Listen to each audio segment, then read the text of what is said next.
Your time right now is 7:07, and another story that's making headlines, of course, is what we're seeing when it comes to reopening the country. So, as announced yesterday, as of July the 5th, fully vaccinated Canadians won't have to quarantine once they land, but there is some key information to know before those rules take flight.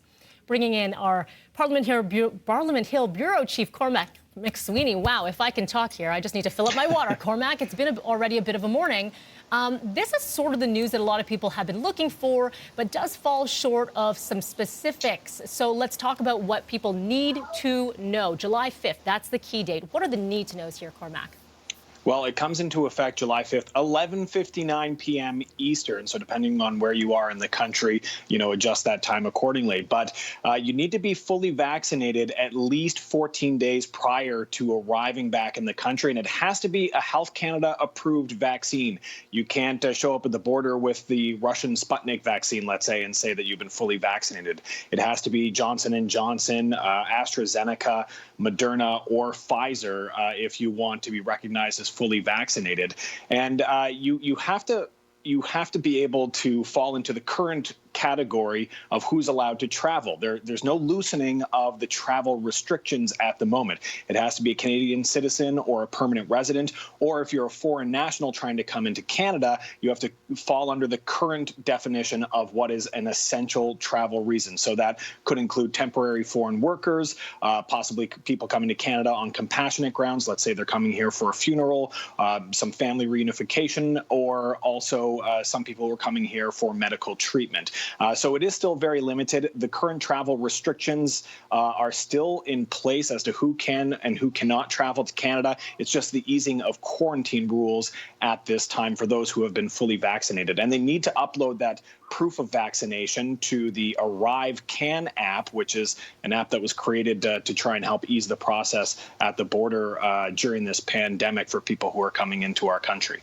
Cormac, what happens with children? Obviously, only those right now in Canada, 12 and above, have been vaccinated. So how does that all come into play? So if let's say you're two parents who are fully vaccinated and you have kids under the age of 18 who might not be vaccinated yet, either because they didn't get their shot and they're eligible, or they are not eligible to even receive a shot yet. If they are dependents on you and they have not been fully vaccinated, they will allow the family unit to kind of stay as one. So the kids will be able to skip the hotel quarantine stay, which is still in place for any people who are not fully vaccinated arriving in Canada by air. Those kids can skip the hotel stay, but they do have to quarantine at home for 14 days and go through the whole testing ritual, the arrival test, the 8-day test as well. But as they quarantine at home, parents, if they've been fully vaccinated and are exempt from the quarantine rules, they are free to leave the house if they need to go pick up groceries or run errands or anything like that. But the kids will still have to quarantine for 14 days.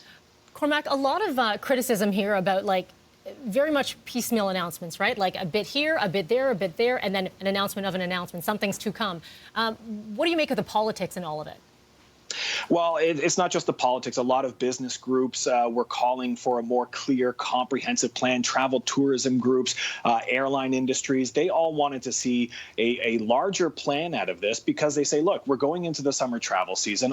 Thousands of jobs and a lot of businesses depend on knowing what's going to happen over this travel season, and it's vital for their economic recovery at this time. They wanted to see some set criteria, at least, or maybe some timelines as to when we would see a lifting of the ban on non-essential travel, when we would start to see different elements of the reopening plan kick in. We didn't get that from the federal government. In fact, the health minister was asked several times to please give some clear criteria. She did mention that they're keeping an eye on vaccination rates, on case counts, domestically in the U.S. and other nations around the world, but she didn't say where they need to hit, what those numbers have to be for that reopening. And so, there are opposition parties who are not pleased with this, but there are also many people in the travel tourism industry, business groups and airlines, as I mentioned, who are not pleased that we didn't get a more comprehensive plan out of this because they want to know how they can plan the rest of their summer out and hope that they can scale up activity again when we start to see things loosen.